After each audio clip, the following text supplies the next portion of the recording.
So I'm Matthew Blumen. I'm the program manager here at AASHTO Product Evaluation and Audit Solutions. I will be presenting this webinar along with one of our lead auditors, Robert Sarsanella, who is a former TxDOT engineer. A couple of things with this webinar. There are state and industry people on this call. It is geared toward industry to give you an explanation of what the program entails from start to finish, a timeline of things, and we'll go through a couple of areas where we think you'd have questions. There will be time at the end of this for questions, and I'll go over how to ask those questions at that time. If you're new to being in a Zoom webinar as opposed to a Zoom meeting, you'll notice as an attendee, you're not able to unmute yourself. That's kind of by design so that we can get through the first part of this presentation, and then we'll answer all questions at the end. A recording of this webinar will be available on our website after this session is over in case you need to share with any of your colleagues or you want to refer back to any of the items that we've covered during this at a later time. So some of the things that we're going to cover are the purpose of the AASHTO product evaluation and audit solutions in general, the Portland and Blended Cement Technical Committee and what it entails, the process timeline for our audit programs from start to finish, how you submit an application until you receive that official compliance. The big thing is going to be what is covered during the audits and what is not covered. And in the end, we'll cover how states can use this program and what AASHTO does to increase the usage and awareness of the program itself. So AASHTO is a nonprofit association. All of our members are state DOTs. This program is part of the AASHTO Product Evaluation and Audit Solutions, which is a technical service program that serves as a tool for state DOTs to use as they see fit. So one of the big purposes of all of our audit programs is to save DOTs time and money by basically pooling efforts. And I've listed out the Federal Highway CFR number there. Just to let you know that one of the reasons for creating a program like this is to increase quality assurance efforts by the states in areas either where they're lacking or they need to replace some of their own efforts with sort of a pooled effort to basically save and consolidate their time and funding. And also, some states will use this program to concentrate more of their efforts to job level testing of samples. So that's just a quick overview of one of the biggest reasons why this program does exist. The committee itself has been around for a little while. This program was actually initially created as a product evaluation program, meaning that samples were to be submitted. I believe it was quarterly initially to the program, and test results would be posted for the states. It was decided after a while that an audit program would be better suited for this type of material and production. So this committee has developed a work plan, and currently there is an approved work plan out there. There's some revisions going on right now that will be published sometime by the end of this year, some smaller revisions, but the work plan in general that's available right now is what will be initially utilized for the audits. So in that committee, each state's allowed one voting member and also any additional non-voting members that they wish. Industry that participates in the program is allowed to nominate up to one per company, usually, depending on how large the organization is. And you can email me if you're interested in joining that. We'll cover that again a little bit later. It's kind of up to the chairs right now. That is Drew Waldrop with Alabama and Brian Hunter with North Carolina as to allowing industry to join. But the biggest point with this program is that we do appreciate the collaboration between industry and state. So any decisions we go creating the work plan and the audit itself have been run by some members of industry, which hopefully some of that has trickled down to the rest of you as well. We also have our auditors on those calls that they can provide feedback about issues that are found during the audits, during quarterly calls and things like that. So if you're interested in learning more about the technical committee or joining that, you can email me after the presentation. Okay, so getting into some of the things that I know a lot of you have questions on. So with the standard timeline, and I'm going to go through the standard timeline first, and at the end of this, we'll cover some of the specifics with this program. Applications are typically accepted in the fall each year. So that is typically in September through November for the following year's audits. And then we establish our entire schedule for the next year based on state. So what I just put up on the screen is a tentative audit schedule by location. A few states are listed in multiple months because we cover them over those multiple months. But in general, these are when each of your facilities would be audited based on your location. After applications are received and processed in the fall, invoices are issued. For initial audits, the invoices are going to be due before that audit is scheduled. So if your facility is audited in February, you'd want to make sure to get that paid as soon as you can the first of the year to make sure it's paid before that audit gets scheduled. Subsequent audits the invoices are not due until 30 days after the audit takes place. But for this year, for those initial audits, invoices are all due before the audits are scheduled. A desktop review is conducted of your quality system, and this would be initially the quality system that you upload with your application. You can attach any supporting documents to that quality system. Anything that's missing during that initial review, which would take place most likely in January, stretching sometimes into February and March. We try to get those desktop reviews done before your audit is scheduled again. And any supporting documentation that's missing, the auditor would reach out to you to try to get that to complete the review. And if you have any questions on the desktop review, again, since it's the first year for everybody, we can answer some of those questions at the end. But that is sort of the initial review that we do for your quality system, basically to get you on the schedule and set. Then the audits take place, again, according to the schedule that's up there, and we'll cover in depth what is covered during those audits. Comparison samples are taken during those audits, and results are shared from our testing laboratory that we're contracted with. And then your facility would test those as well and send the results back to the auditor. Those results would be combined and uploaded to DataMine along with your final report. And if you had any findings, you would have to fill out corrective action reports. All of that information would be uploaded.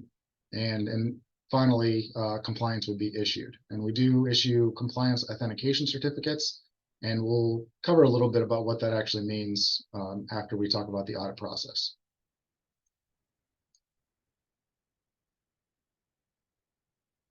So I'll let Robert Sarcinello take over from here to talk about the audits and what we actually cover during those.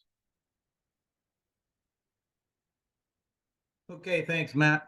What I'm going to cover briefly is I'm going to discuss what is included in a typical audit, what is not included in a typical audit. And actually, when I say typical audit, I will be being more specific to the Portland and blended cement audits, and then go through the typical audit process, the deliverables that come out of the audit, and then how we interface with DataMine and the information that's located there. So that's basically what I'll run through right now for you.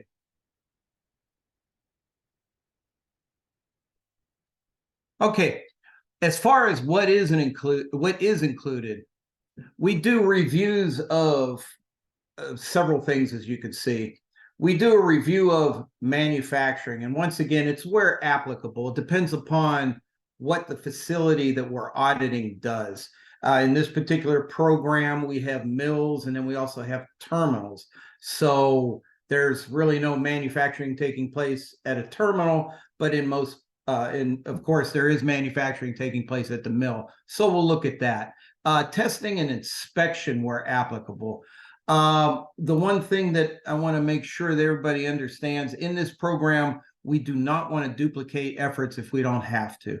So if resource through AASHTO or CCRL through ASTM has done an evaluation of the testing aspect of it, well, then we're not going to duplicate those efforts.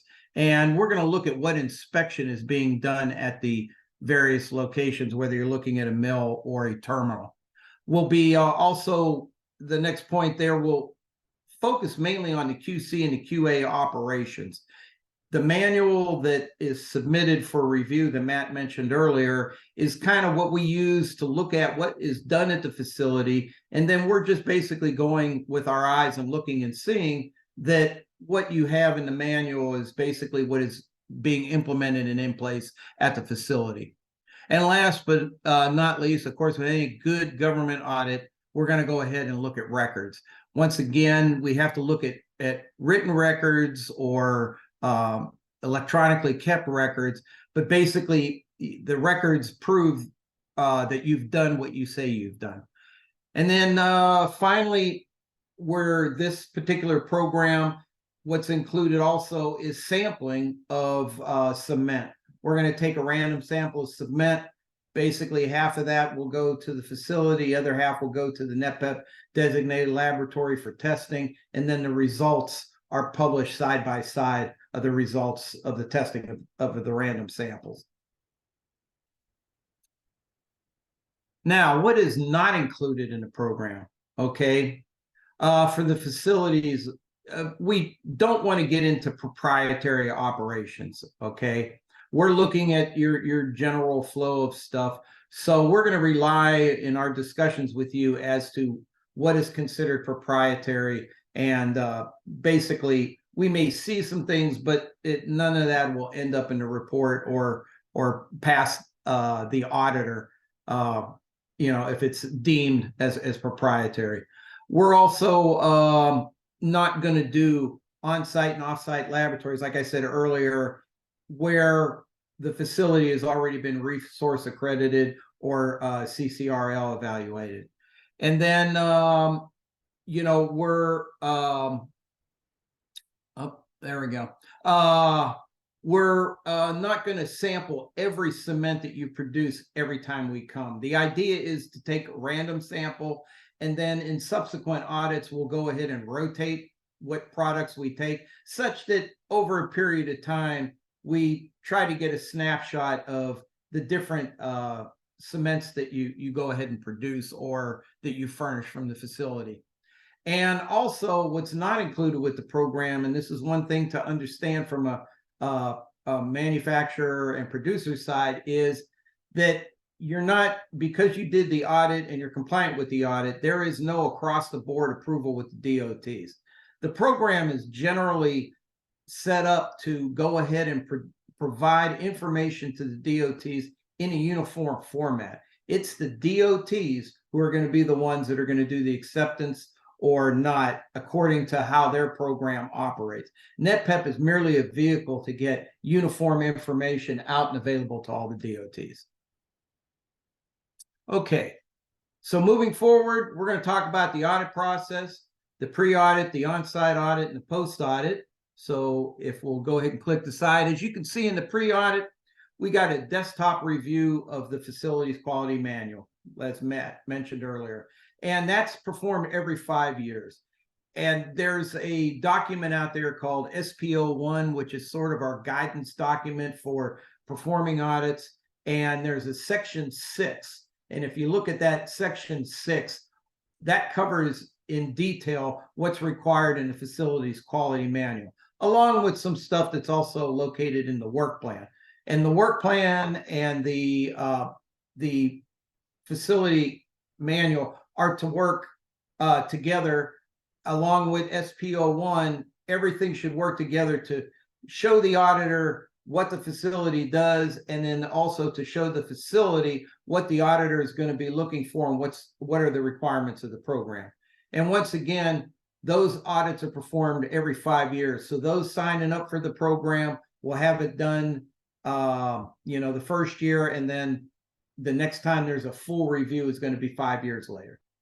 And then after we get through the pre-audit process, then we move to the on-site audit. When we go into the on-site audit, once again, like I said earlier, we're going to be looking at manufacturing, testing, inspection, equipment, documentation, everything that's relevant for the facility that we're looking at and the way that facility operates.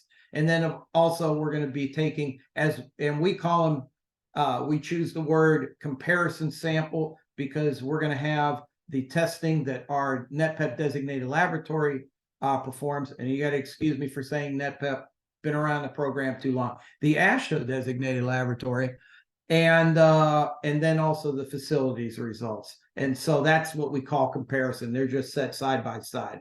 And we post all that information. Once we get all that stuff, it's the post audit.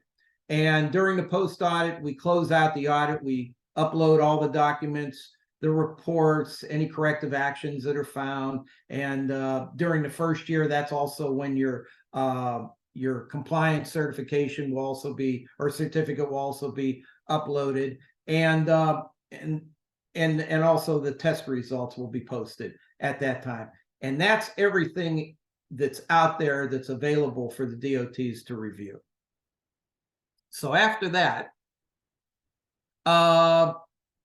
just to kind of give you a quick idea of what's required for the QA.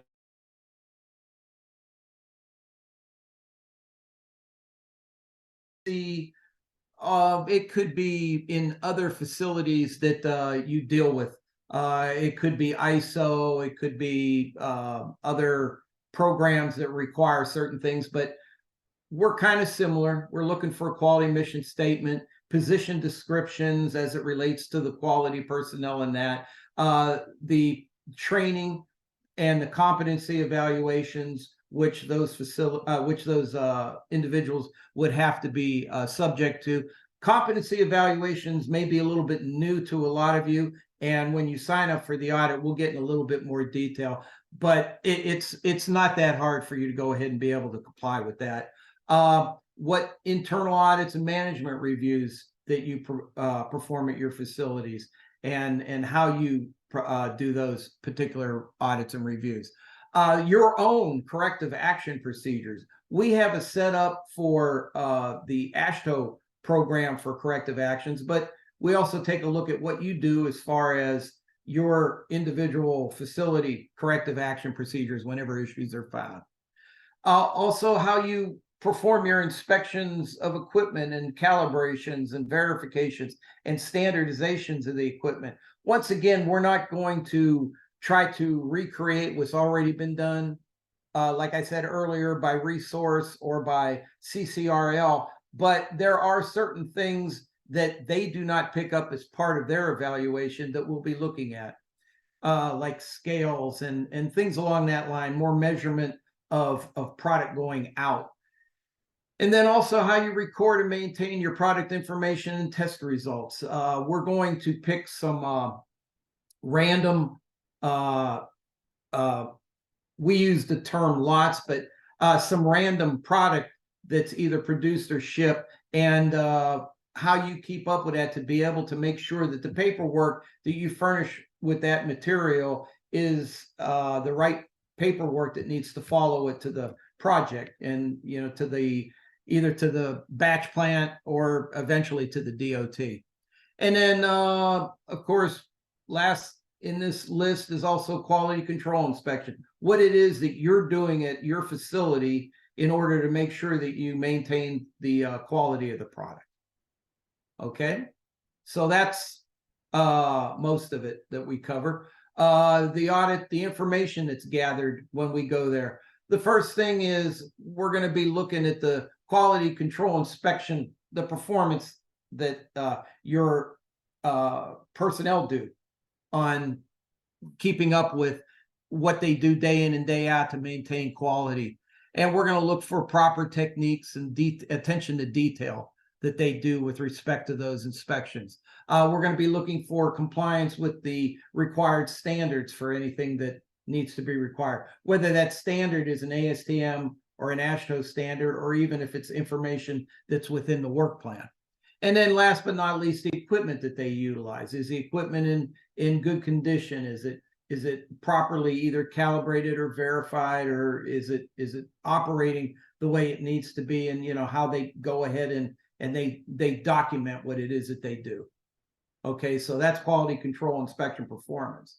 And then informational stuff is going to be located in the report that's gathered during the audit. We're going to be looking at the products and putting in a listing of products you currently produce. It doesn't have to be the complete list of every single thing that you do, and we're going to be looking more at stuff related directly to DOT use. And then we're going to check and see the standards and specifications that are being utilized to make sure you have the current versions and the correct ones. And then once again, we're going to be looking at the quality management system records that you maintain. In other words, your audits, your calibrations, your management reviews, corrective actions, and that. We'll look at the actual paperwork side of things, or in a lot of cases, electronic. So with the information that's gathered, like I said, we're going to be looking at your personnel's training and competency evaluations. And training is just to make sure and to see how you perform your training. We like to stay out of anything deep HR related documents. We want to look at high level stuff as far as what is it you're doing to train your people to get them such that they can operate independently. And then as we look at it, once your people have been trained and they're operating independently, after that, we start looking at a competency evaluation, at least annually. Are you checking up to make sure that they could still do what they were trained to do, and that they haven't developed any habits or any shortcuts that wouldn't give you the proper results? And so that's what we're looking for inspection and testing personnel.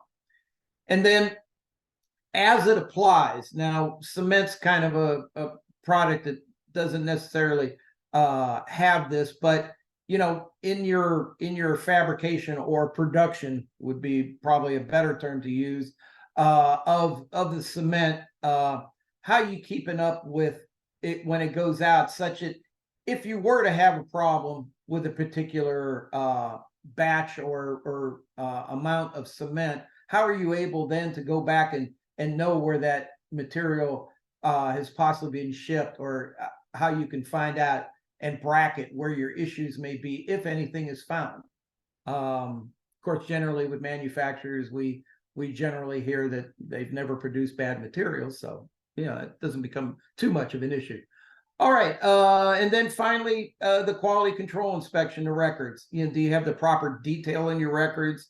And then are you hitting the frequencies of testing and inspection that's required, especially by the work plan? Generally, they'll have a table in there. It'll say, hey, here's a minimum amount of this or a minimum amount of that needs to go on. So we're just verifying that you're hitting frequencies that are needed. All right, we'll move on. And then as the closing of the audit goes out, here's the items that we go ahead and cover in a little bit more detail on that. There's a peer review of the audit report and any significant findings. So we'll send that around within our audit group, and the report will be reviewed. And if any things are found that are kind of unclear or anything, then the auditor will go back and make the corrections on that. And then if there's some significant findings, sometimes we'll have to get together with the actual AASHTO committee, like the Portland Blended Cement Committee in particular for these, to find out if there's anything that they feel that should be done if there's a significant enough finding. And then your complete audit results will go ahead and be uploaded to Datamine. So then you'll be able to go out once we send you the email, and you'll be able to see everything available that was gathered during the audit and posted during the audit. And that'll all be in Datamine, and it's password protected. So plain and simple, the person for the facility that applies for the audit gets initial access to Datamine. And so they're the ones that can see their facility's information. They cannot see any other facility's information, and none of the other facilities can see their information. However, the DOTs can see everybody's information because they're the ones doing the final approval, or however they're using the information for their acceptance. And we can't stress this enough. The DOTs are responsible for establishing their criteria for product acceptability. Plain and simple. That hasn't changed. That's the DOT's responsibility. And the program compliance is not acceptance. We choose the word very carefully to say you're compliant, because we don't certify, we don't approve. We say you're compliant with the requirements of the program. The DOTs look at the particular information and then take it from there. And so pretty much in an audit, that's what we go ahead and cover. So in looking at some of the documentation, the Datamine is going to provide the following types of reports to you. So you're going to have the audit report from the audit, the test report for the sample products, the combined comparison report, any corrective actions that were found during the audit. What we do is we put corrective actions in 3 locations. It's in the summary of the report, it's in the body of the report, and then it's also a standalone document in case there needed to be training documents created or procedures or something along that line, edited or anything along that line. Then the complete package is located as a separate corrective action report that's out there. And then also, as we talked about a second ago, your compliance authentication. You will have that when you're a new facility. Once you're found compliant, you get that compliance authentication issued to you. And the way the program operates is, as long as you're in the program, you're operating in the program, and you haven't done anything that removes you from the program, you're considered compliant. Okay. And then, you've got the audit applications and invoice management is also located out on DataMine, and also all historical data from previous audits. So, let's fast forward this to 10 years in the future. You'll be able to look at the past 10 years of information. That's available to the DOTs. That's also available, once again, to the manufacturers for you to be able to see what your listings have been over the years. And once again, all that information is located at the website that was shown there. Here's an example of the information. You got a landing page where you go ahead and you look at we have the audit type and the status, and also the date of the audit and your compliance date. Okay, so there'll be, each year you'll have a compliance date. Your initial compliance date is when you're found compliant after we go through everything in the audit. After that, it'll be the first day of that year, as long as you maintain your compliance. And then, as you can see, looking in the lower part, there's an example of the different document types that are available out there for you to take a look at, as well as you can see the laboratory accreditation and compliance authentication and all that. And everything out there is available in PDF format for you to be able to download any one of those documents. All right, let's move on. And this is typically what a report will look like. It's a PDF report that you go out, and it details what's going on. This one is an old one for corrugated metal pipe, just to kind of give you an idea generally what the report will look like. But it'll give the DOTs that weren't able to perform or to go on the audit a feel for what it was like to actually walk through the audit. Okay. And then that, I believe, Matt, should take care of it. All right, thank you, Sars.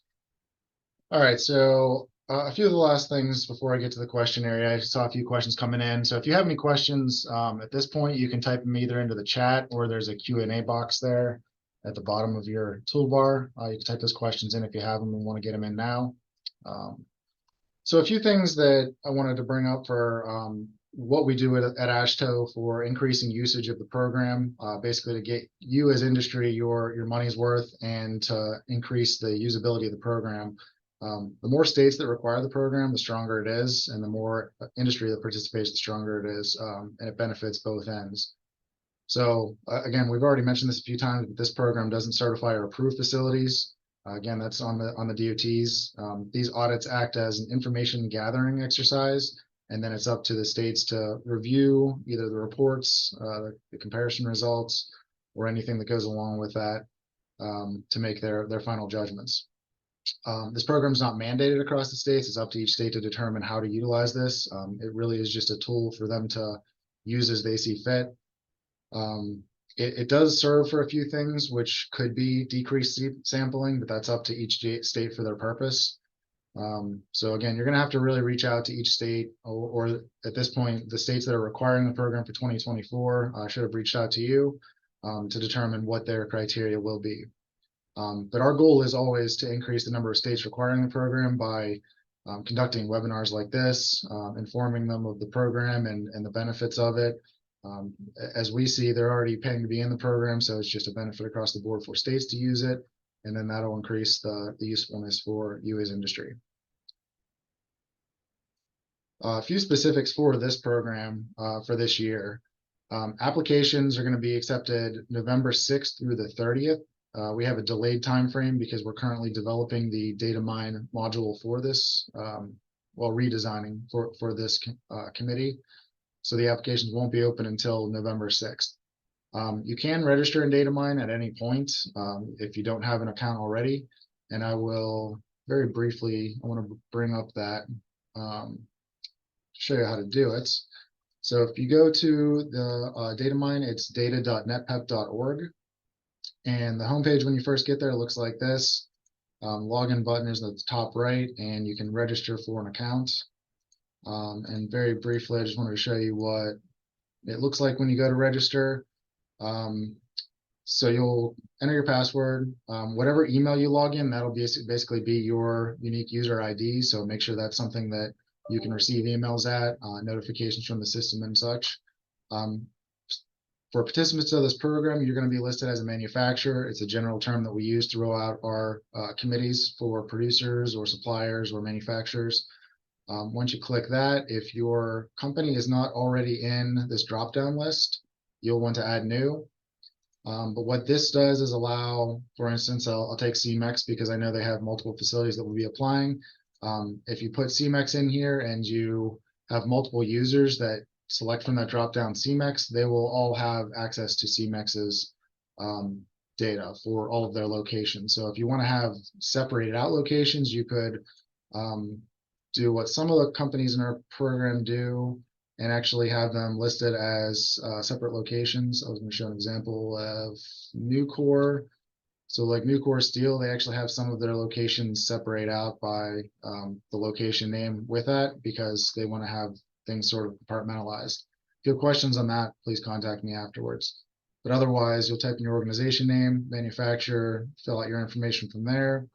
Make sure you click the Portland and Blended Cement committee at the bottom to give you access through that committee. And then we will confirm your email address before you proceed with getting your account set up. And then again, the applications will not be available until that November 6th date.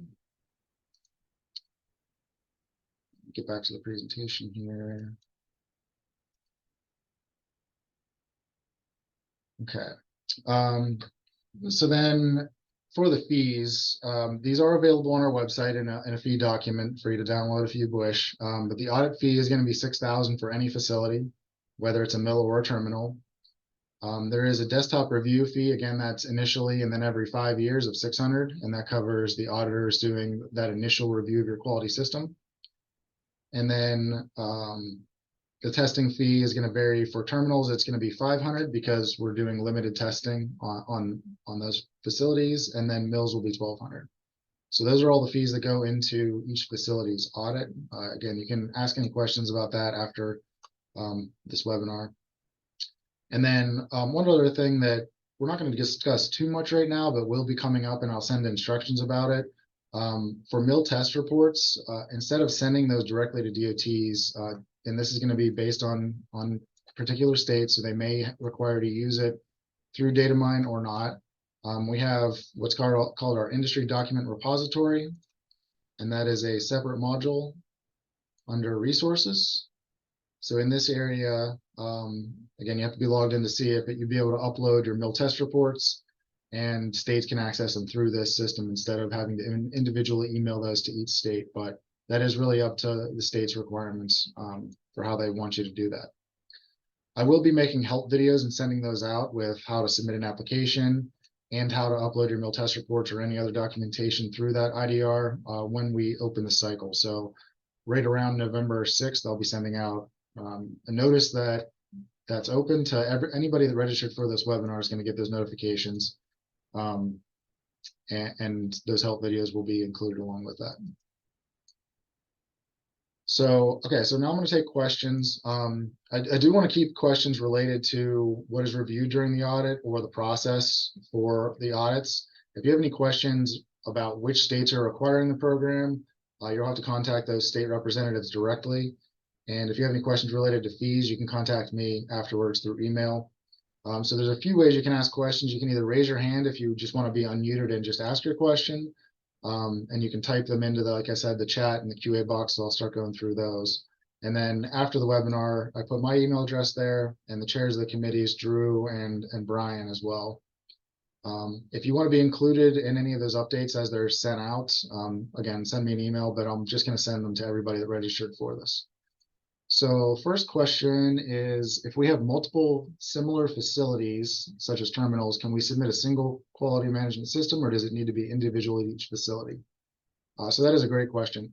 If you do have multiple facilities that are applying for this program, we can do a corporate-wide quality system review only if all of your policies in your quality systems apply across the board to all your facilities. And or you can submit the same quality system for just terminals if they follow the same. But you'll want to follow up with me afterwards after you submit your application, so let me know. Or if you have any specific questions on how we would make that work, we can talk about it. What is the composition of a peer review panel? So when Source was talking about peer reviews, that's really just between the auditors reviewing the reports before they get uploaded. It's nothing that goes out to the states or anything like that. It's just the initial review that we do of the reports before they get uploaded. What is the normal time period for registration period for next year's audit cycle?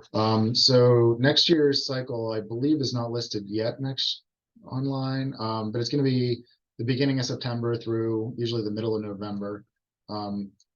And that'll be available on our website if it's not out there now very soon. Is AASHTO tracking which states are intending to require audits and which types of facilities? So we do send out surveys to the states, and I do want to show you this. We have this available on our website or on DataMine. There's actually two things here. One is a state usage survey, and one is audit locations. So if you want to see all the audits that we conduct, again, this program is not going to be included in this yet because it's the first year. But with the state usage survey, and this is on our website and here on DataMine, it brings up a spreadsheet that's sortable by program. So we periodically send out surveys to all the states and ask them if they plan on utilizing programs. So the abbreviations here are what we use. So Portland Blended Cement would be PBC. And this survey is technically not going to apply. This is, I think, last done when it was a product evaluation program. So you can sort by which states either require the program or allow the program in lieu of something else, meaning that it's an optional. One of the options to join into their qualified producer list is to use the program. So you can sort by those if you want. But something else the sheet gives you is the best contact for that program. And if there's any comments for types, there might be certain types that they'll require, such as terminals or mills and not others. So we do plan on starting to get this rolling for this program, but when programs are first started, it's a little hard to get this going. At this time, I know of 3 states that are planning on requiring the program, and if you're manufacturers in those states, hopefully you've been notified. And that would be Tennessee, Alabama, and North Carolina. Other than that, I know a few states are thinking about it, but typically states will be sending out letters to any of the producers that are currently on their list. Okay. Sorry, I'm gonna catch up on questions here real quick that are typed in here, and then I'll get to the hands raised. What is the timeline for implementing corrective actions, and when are those reviewed? So since this is not accreditation, we don't approve corrective actions. Once they're issued to you, we'll send you an actual form to fill out after the audit. You'll have 15 business days to complete those. And that doesn't mean fully enacting, but giving us your solution to the problem. And there's it lists out what the finding was.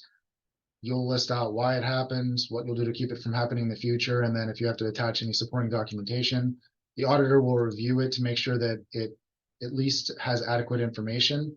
And then again, it's up to the states to review those if they see any findings that are red flags for them, and they could reach out to you afterwards for more information. But as far as our concerns, as long as it's completed, we upload those with your final documentation, and that's the process.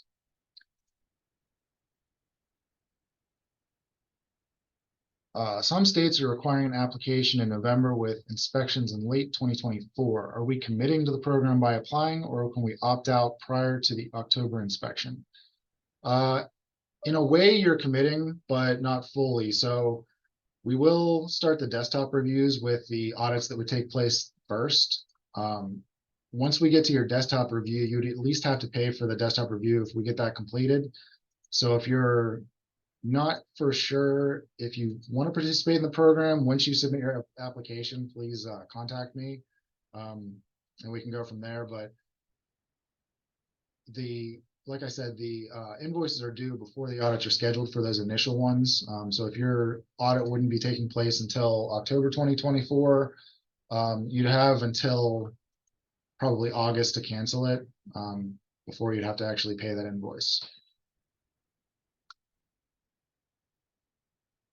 Audit of manufacturing was mentioned. How is that going to be conducted for cement manufacturing? So we basically have you take us from start to finish of your product. How is it received? Where is it stored?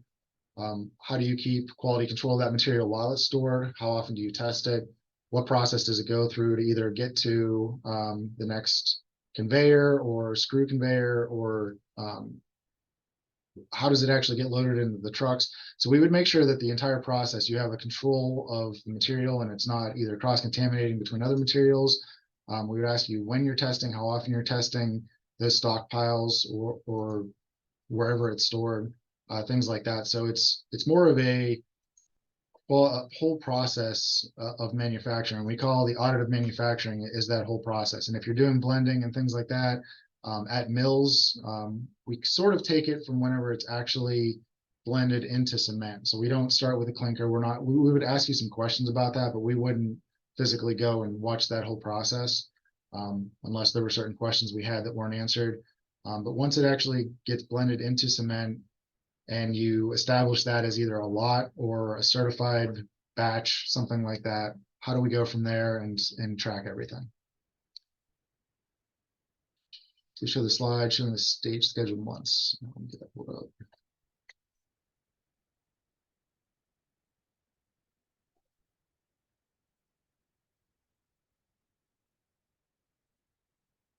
Okay, there's the states where we're conducting audits and when, for those asking. As far as the duration of the on-site audits, it really depends on the facility, the questions, how long it takes to go walk around the facility and what the auditor wants to see. But in general, these audits will take around 3 to 5 hours. Again, that could vary slightly, but it's not going to be more than a day. I anticipate these will mostly be half-day audits. The audit fee is per plant and terminal. So every single facility that signs up, again, it depends on the state's requirements. If they want all plants and terminals and mills signed up, you'll have to check with them on that. But the fee is per audit, and this is an annual audit to remain in the program. How will this program handle imported cement sources? The same as domestic. We will note in reports if facilities, where they're getting their material in general. We don't really list the exact source, anything like that. But if there's imported sources and domestic, we would list that out. If they're getting it from their own facilities overseas, we would list that. Or if they, if there's a barge coming through and they just happen to buy some off of that, we would just list their basic operations for how they purchase material and how they actually track when it comes in, where that source was. So if you're getting material as a state, do you need to know if it's from a different country, or do you need to know its exact source? Usually you just want to know if it's domestic or imported. So in the report, we would list, again, the sources where the facilities get those materials. And again, it's really the focus of these audits is on the facility itself and their ability to produce a quality result, not the individual products. But we understand that states want to know, can they at least track that this final cement was from an imported or a domestic source? All right. Ken, if you still have a question, your hand is up. I'm gonna allow you to talk there. So you should be able to unmute yourself now. Yes, yeah, my question, had to do with, how long you anticipate an audit would take at a manufacturing facility. Okay, yeah, I saw that typed in there. Did that answer your question? So typically 3 to 5 hours on site. Yeah, I saw that. Thank you very much. And Matt, to add to that, the first year they take a little bit longer because we're making sure that we're gathering as much information initially as possible, and then that stuff gets populated into a report, and then in following years, it's more a review over what was gathered during that initial audit. So generally, the first year audits take a little bit longer because of that information gathering. Got it. Thank you. Okay, so I kind of caught up on questions that were typed in there. So again, if anybody else has any questions, you can either click the raise your hand if you want to be unmuted or type it in. If a DOT has additional requirements, we'll audit program check on these. Typically, no. It kind of depends on what that actually entails. That's kind of why the committee works, to standardize things across the board, just so that we're not reviewing different things in different states. So participation in the program sort of sets, one standard bar. But if any states have any additional things that are not currently in the program that they wish to discuss, we'll probably have another quarterly call for the committee in the next month or two.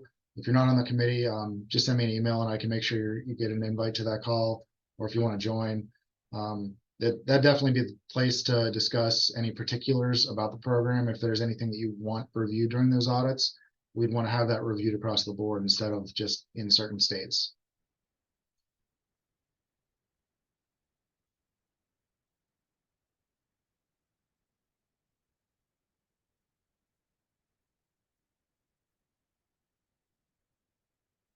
All right, last chance for questions.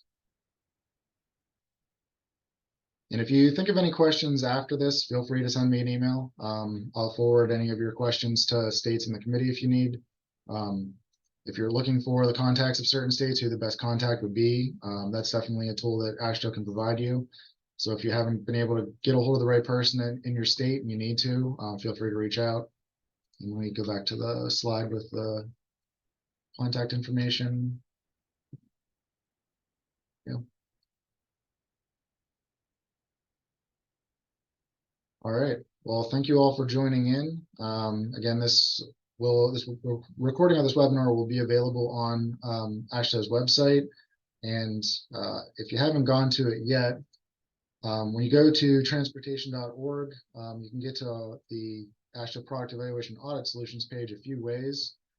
If you go down through services, since we're a technical service program, we're under technical service programs and then AASHTO Product Evaluation and Audit Solutions.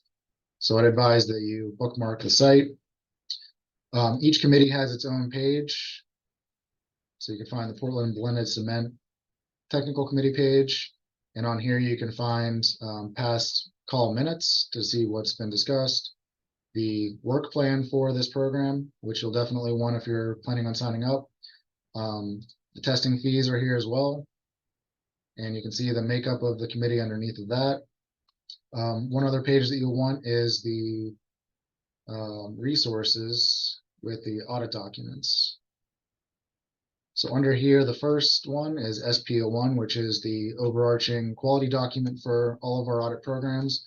So you'll definitely want to access that. We also have a usage guide, which doesn't include this program yet, but this is made for states to really summarize how they can use the programs. And then a quality system checklist. So this is based on our SPO1 requirements. So this will be very useful the first time you go through your quality system to make sure it meets SPO1. You can use this checklist. It's the same one that our auditors use to do your desktop review. So that's a very helpful document for you to access. One more question. Do we have a list of companies participating on this program by state? Well, currently we haven't accepted any applications, so we don't have any participating facilities yet.